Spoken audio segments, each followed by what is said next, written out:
이 사생활에 대한 추측과 논란을 해명하는 방식도 이 대표다웠습니다. 화면부터 저희가 만나보겠습니다. 지금 미혼이시죠? 예, 맞습니다. 여자친구는 있습니까? 그런 개인적인 거 계속 물어보시면 안 됩니다. 아, 당대표니까 또 그 이제 관심사. 공적인 인물입니다. 따릉이는 원래 그런 거 하라고 쓰는 라스트마일이라고 하죠. 보통 최종 단계에서 가까운 걸 이동하라고 만든 건데 뭔가 착각하시는 분들 좀 있는 것 같아서 당황스럽습니다. 사실 36살의 국회의원 경험이 없는 당대표이기 때문에 미혼이니까 결혼을 했는지 할 건지 어떻게 할 건지 누구를 만나는지 뭐 이런 얘기가 나왔는데 실제 여자친구가 있다, 유명인은 아니다. 꽤 솔직하게 얘기했는데 이 이후에는 곧바로 손을 그었습니다. 예, 그러니까 이제 아무래도 이제 미혼의 지금 당 대표이기 때문에 뭐 이런 가십거리들 또 개인의 사생활에 대해서 이제 관심도가 높기 때문에 저렇게 라디오 인터뷰에서도 이제 저렇게 이야기를 하고 또 본인이 사실 이제 컴퓨터 프로그램을 잘 짭니다. 이준석 대표가 워낙 대학에서 그걸 전공을 했고요. 또 제가 이렇게 옆에서 보면 매일매일 만들어요. 이 프로그램을 하는데. 근데 이번에 들어보니까 이 암호화폐 투자를 자기가 만든 프로그래밍으로 이게 이제 투자하는, 자동적 투자하는 뭐 그런 프로그램을 자기가 만들었다고 그래요. 그래서 꽤 수익을 많이 올렸다고 합니다. 그래서 실제로 이번 선거 비용 같은 경우도 뭐 선거 한 3-4번 정도 할 수 있는 그런 돈을 벌었다고 이야기를 하는데 참 저런 게 어떤 면에서 보면 누가 보면 좀 이상하다라고 생각할 수 있는데 어떤 면에서 보면 굉장히 솔직하다라는 또 측면도 있을 거예요. 그러니까 지금 이제 이 문화적 충격이면 솔직히 이제 기존에 정치하신 분들 같은 경우는 어떻게 저런 이야기를 다 하지? 라고 이야기를 하지만 또 한편에서는 당대표가 너무 원래 솔직하고 이게 자기 모든 이야기를 한다. 또 이런 측면으로 바라볼 수가 있는 건데 저게 이제 앞으로 어떤 정치권의 어떤 지각 변동에 저는 상당히 영향을 미칠 거 봅니다. 앞으로 아마 국회의원이나 이런 거 하실 분들 같은 경우는 저렇게 개인적인 문제에 대해서 숨길 수가 없을 거예요. 그만큼 노출되고 또 국민과 직접적으로 소통하기 때문에 그만큼 이제 새로운 정치 문화가 도입이 됐고 그것에서 많은 분들은 또 불편해하지만 또 많은 분들은 이렇게 또 할 수가 있구나 라는 신선한 관심으로 지금 보고 있다 이런 생각이 듭니다. 네, 서 변호사님 여자친구 얘기는 이 정도까지는 언급할 수 있다고 하더라도 실제로 가상화폐, 암호화폐 투자에 대해서는 본인이 선거 한 서너 번 치를 정도의 돈을 벌었다. 이 부분 사실 민감하고 실제로 그렇게 적극적으로 설명하기는 좀 꺼려지는 부분 아닌지 모르겠습니다. 그렇죠. 기존에 이제 그 정치인들에게는 상당히 찾아보기 어려운 이런 이제 모습이고요. 근데 저는 개인적으로 이제 그 공인 중에 공인이잖아요. 근데 방송에서 보니까 계속 여자친구 있냐 질문을 하는데 그 질문이 적절한지는 모르겠어요. 왜냐하면 이게 공인 중에 공인도 사생활이 있거든요. 근데 그럼에도 불구하고 저는 솔직하게 공개하는 저 모습은 저것도 신선하게 저는 보고요. 그리고 이제 그 암호화폐 이 부분도 이제 보통 주식이나 암호화폐 이걸 이게 이야기하는 정치인은 거의 없거든요. 근데 본인이 이제 공학도기 때문에 프로그램을 하니까 본인이 이제 아마 자동 투자 프로그래밍을 통해서 수익을 좀 올린다가 봐요. 물론 이제 수익은 약간 변동이 됩니다. 근데 문제는 선거 한 3-4번 치른다 하니까 어떤 분이 상당한 액수로 생각하지만 이준석 이번에 당대표 선거도 3천만 원 치른 거 아닙니까? 아마 이게 총선도 법정비는 한 1억이 약간 넘거든요. 그 점에서 이게 기자 인터뷰 보니까 10억 미만이니까 한 몇 억 정도 수익인데 그것도 이게 계속 시세가 변동되거든요. 그 점에서는 이제 좀 약간 유동적이라 볼 수 있겠습니다. 또 하나 이준석 대표의 대처가 정말 순식간이었다라는 얘기고 나오는 게 일부에서 자전거는 따릉이 타면서 구두는 왜 비싼 것이냐라는 루머가 있었는데 이준석 대표가 바로 대응을 했습니다. 사실 이 유명해지면 겪는다는 패 땡땡땡땡 논란은 사실 이게 오세훈 시장이 서울시장 선거 결과 내곡동 처가 땅 얘기할 때 많이 나왔던 신발 브랜드인데 여기에 대해서 본인은 국산 브랜드 신는다고 이 대표가 직접 얘기를 했어요. 네, 그렇습니다. 그러니까 아마 이런 논란이 있었던 것 같아요. 그러다 보니까 본인이 직접 본인의 SNS에 본인이 신고 다니는 신발을 찍어서 올렸어요. 이것도 적절한 대응이라고 저는 봐요. 근데 저런 형식으로 대응을 하게 되면 더 이상이 말이 안 나오는 거잖아요. 어쨌든 루머나 아니면 여러 가지 의혹이나 이런 부분이 나온다 하더라도 본인이 적극적으로 대응을 하게 되면 거기에 대한 의혹은 더 이상 확산이 안 되는 거거든요. 그래서 차라리 저렇게 찍어서 공개를 해버리면 더 이상의 문제가 발생하지 않잖아요. 이건 그냥 넘어가면 되겠지라고 생각해서 그냥 가만히 있으면 저게 일파만파 번지게 되거든요. 그래서 저렇게 적극적으로 SNS를 통해서 대응하는 것은 본인에 대한 어떤 잘못된 정보가 유포되는 것을 막을 수 있는 좋은 방법이라는 생각이 듭니다. 근데 정미혁 의원님, 이것도 제가 또 반대편에 잠깐 서보면 당무를 하다 보면 여러 가지 일들이 바쁜데 SNS에서 좀 작은 본인에 관련 논란들을 이렇게 실시간으로 반박하는 게 또 맞는지 뭐 이런 얘기도 또 있는 것 같기도 합니다. 근데 그게 이제 그 30대 당대표와 사실은 이제 그 아닌 당대표의 차이인 것 같아요. 뭐냐면 이준석 당대표는 그게 너무 익숙한 거예요. 아하. 이게 몸에 익숙한 거기 때문에 이렇게 하는 게 어렵지가 않은 거예요. 금방 즉시 올리고. 원래 페이스북이나 SNS라는 게 사실 신속성이잖아요. 근데 보통 이제 나이 드신 당대표들은요, 본인이 안 하고 그걸 해주는 분이 따로 있어요, 비서가. 대체적으로는 그렇죠. 예, 그러면 보통 그걸 걸러서 또 하면은 사실 신속성이 이제 떨어지잖아요. 근데 뭐 지금 뭐 30대 이 젊은 당대표는 그게 너무나 몸에 익숙한 거니까 예.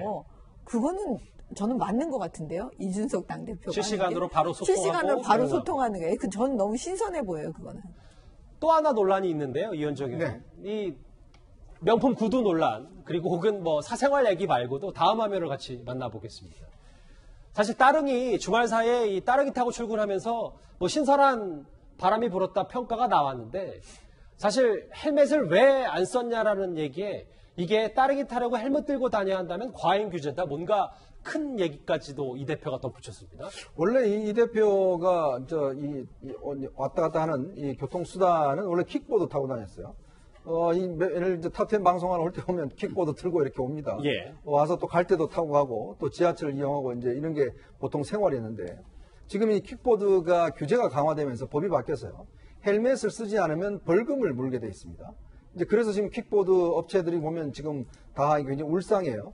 왜냐하면 너무 또 과잉 규제 아닌가 이런 지적도 있고 또 안전을 위해서 써야 된다는 논란이 있는데 이 따릉이 같은 경우도 원래 이제 법으로는 헬멧을 쓰게 돼 있습니다. 근데 이게 이제 처벌 조항이 없습니다. 벌금 조항이 없기 때문에 그래서 따릉이를 왜냐하면 이게 사실은 여러 사람이 이걸 직접 가지고 다니기가 어렵지 않습니까? 헬멧 같은 경우에. 근데 이게 따릉이를 이제 의무화 시켜버리면 일일이 그 놔두면 이게 또 여러 가지 방역에도 지금 문제가 되는 거거든요. 그래서 이제 이게 따릉이 같은 경우는 사실상 처벌 조항이 없기 때문에 대부분의 이걸 이용하시는 분들 같은 경우는 그냥 헬멧 쓰지 않습니다. 그래서 이제 그 가까운 거리 같은 경우는 많이 이용하시는데 저희 회사도요, 직원들 그 지하철역에서 내려서 따릉이 타고 회사로 많이 옵니다, 아침에. 왜냐하면 빨리 신속하게 와야 되니까 거기서 쉽게 이용할 수 있고 회사 앞에도 주차할 수 있는 정거장이 있기 때문에 다 거기에 놔두고 다니거든요. 마찬가지로 국회도 저도 이제 오랫동안 출입을 해보면 국회 지하철 쪽에서 이 본관 뒤편에 저게 있기 때문에 그까지 걸어 오려면 적어도 한 15분 정도 이렇게 걸려요. 또 여름에 땀도 많이 나고. 근데 그래서 지금 본인이 타고 다니는 따릉이를 타고 다니는데 그걸 또 이렇게 시비 걸으시는 분들이 계시더라고요. 아니 좀 타고 다니면 좀 어떻습니까? 또 그것도 이렇게 뭐 알리는데 그게 뭐 크게 문제가 되나요? 뭐 헬멧 미착용 얘기 그러니까 때문에 뭐 헬멧 미착용도 지금 보면 제가 아까 말씀드렸듯이 그게 딱히 불법이 아닙니다. 그러니까 이게 이제 헬멧 쓰면 머리 스타일이 또 다 이게 되기 때문에. 근데 너무 또 그런 거 가지고 문제 삼는 것보다 좋은 모습이잖아요. 그냥 뭐 다른 게 다 아니 국회의원들은요 지금 국회 본관에서 최강 갈 때도 다 차 데리고 와서 또 왔다 갔다 해요. 그거는 문제 안 삼으면서 굳이 저렇게 따릉이 타고 왔다 갔다 하는 걸 갖다가 문제 있다고 하는 것도 저는 좀 앞뒤가 안 맞는 것 같습니다. 일각에서는 헬멧 써야 또 안전이 또 담보되니까 뭐 이런 얘기도 하는 것처럼 일단 여러 사생활 해명과 논란에도 즉각적으로 이준석 대표답게 시원시원하게 해명을 하고 있습니다. 그러면서도 어제 천안함 유족들을 만나서는 다시 한번 눈물을 흘렸었는데요. 저희가 화면을 준비했습니다. 제가 굉장히 눈물이 많이 나는 게요. 천안함 때 저도 이제 비슷한 나이대였고 그러다 보니까 이건 10년 전쯤부터 감정적으로 굉장히 동화되어 있습니다. 그분들하고. 제가 원래 눈물이 많은 사람은 아닌데. 전두환 대통령의 그런 어떤 재판에 대한 불성실한 협조는 시민의 한 사람으로서 상당히 부적절하다 이렇게 생각하고요. 사실 그 당대표 선거 기간부터 언행이 거칠다, 뭐 경솔하다라는 평가들도 일각에서 있었는데 이런 질문에 대해서 오늘도 야채가 아삭아삭하면서 부드러울 수 없는 거 아니냐. 따뜻한 아이스 아메리카노처럼 존재하기 힘든 게 될 수 있다. 이런 발언하는데 자기는 자기 스타일이다 뭐 이런 얘기를 하는 것 같습니다. 이번에 이제 전당대회 때요. 제가 이제 당원들하고 많은 그 이야기를 나눴는데 이 부분에 대한 지적이 있잖아요. 경솔하다, 뭐, 예의에 대한 문제, 이런 얘기에 대해서 당원들이 이렇게 말씀하시는 거예요. 아니, 그러면 우리가 지금 30대 당대표를 뽑느냐 마느냐 하는데, 야당 대표인데, 그럼 여당이랑 싸워야 되는데, 어떻게 이렇게 직설적이고 당당하고 때로는 좀 그렇게 보일 수 있지 않느냐. 그렇지 않으면 어떻게 야당 대표를 하냐. 어떻게 30대를 믿고 찍어주냐. 어떻게 보면 그런 면들이 우리 이번에 그 당대표 찍는 데 있어서요. 당원들이 어떻게 보면 금연을 보고 해줬다라는 말씀도 하고 계세요. 예. 어떻게 보면 되게 양가성을 가지고 있는데요. 그렇죠. 예. 왜냐하면 생각을 해보세요. 야당 대표잖아요. 지금 그냥 대표가 여당 대표가 아니라니까요. 그러면 더 투사처럼 어떻게 보면 선명성과 투쟁성이 그렇죠. 있습니다. 예. 그리고 여당에 대해서 당당하게 말할 수 있고 예. 기죽지 않고 아마 그래서 제가 볼 때는 본인도 그걸 아는 것 같습니다. 글쎄요, 서 변호사님, 허니민규관이라는 아까 이현정 의원의 표현도 있었으니까 언론도 그렇고 여당 할 것 없이 뭔가 이 대표의 앞으로의 미래에 대해서는 높은 평가를 내릴 수 있지만 이런 부분들이 나중에 양날의 검처럼 복이 될 수 있는 부분도 있다라는 얘기에는 동의하십니까? 그래서 지금은 이제 상당히 거침없는 화법이잖아요. 예. 그리고 이제 간보지 않는 정치, 여기에 이제 국민들이 상당히 환호하는 건 맞습니다. 그렇지만 저는 상당히 과유불급도 있는 거예요. 그리고 이제 아까 구두라든지 이런 이제 사적인 거는 바로바로 소통하면서 할 수 있지만 그런 이렇게 정치적인 현안들 있잖아요.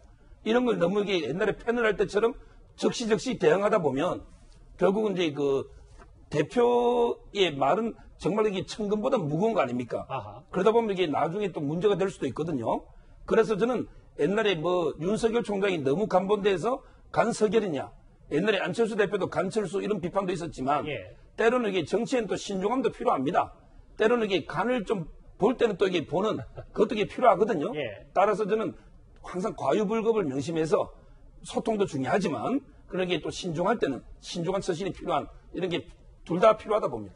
오늘 동네에서 백신을 맞고 또 여러 인터뷰에서는 나는 내 식대로 자기 색깔 내겠다. 따뜻한 아이스 아메리카노에 비유한 이준석 대표인데 오늘 첫 소식은 이 대표의 오늘 행보들 하나하나 만나봤습니다.